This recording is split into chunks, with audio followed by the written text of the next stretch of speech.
l'Espagne endeuillée. Un accident ferroviaire a donc eu lieu hier soir dans le sud du pays.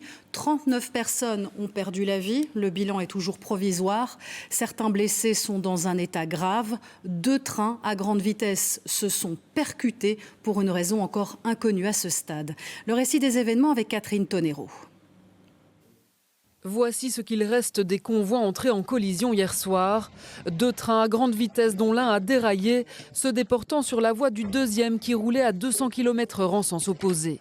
Cette passagère, parmi les premiers survivants à témoigner, décrit les scènes de chaos qui ont suivi l'impact. J'ai regardé ma sœur et puis je l'ai cherchée. C'est le dernier moment dont je me souvienne avant que tout ne devienne noir. Soudain, je n'ai plus entendu que des cris.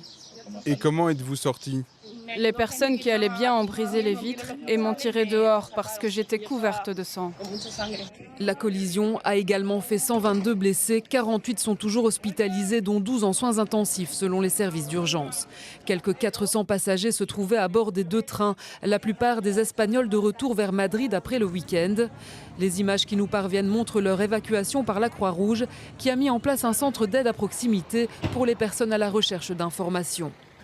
Les gens étaient très nerveux, ce qui est logique et normal dans ces moments-là, car ils cherchaient des membres de leur famille ou des amis qui auraient pu se trouver dans le même convoi. Ce matin, une commission d'enquête est arrivée sur place pour déterminer les causes de l'accident, encore inconnues.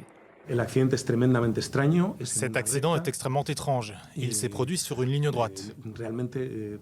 Tous les experts ferroviaires qui se sont rendus sur place et ceux que nous avons pu consulter sont extrêmement surpris par cet accident. En déplacement, le roi et la reine d'Espagne ont transmis leurs condoléances aux proches des victimes décédées. La priorité est désormais de prendre soin, de soutenir et d'aider toutes les personnes touchées par ce terrible accident. Cette catastrophe ferroviaire est la pire survenue en Espagne depuis 2013.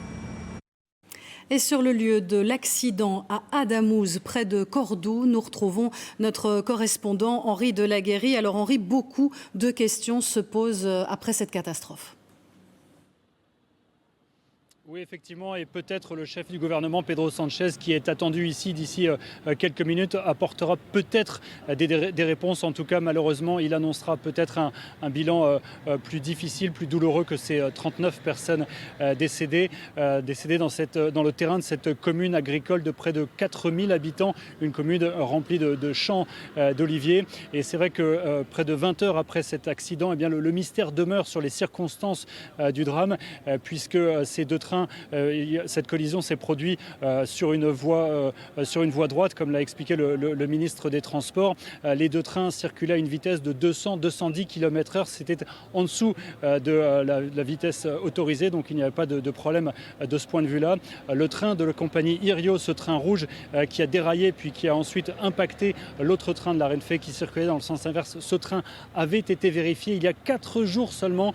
Il a été produit en 2022 seulement, et puis les voies ferrées, elles, ont été rénovées en mai dernier, donc il n'y a a priori pas de problème de ce point de vue-là. Et donc le mystère est vraiment entier, et le ministre des Transports, vous l'avez entendu, parler d'une situation tout à fait étrange.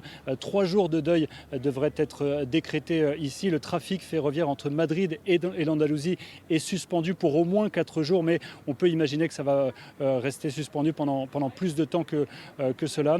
C'est l'accident le plus grave depuis 2013. À l'été 2013, il y avait eu 80 morts dans l'accident d'un TGV en Galice.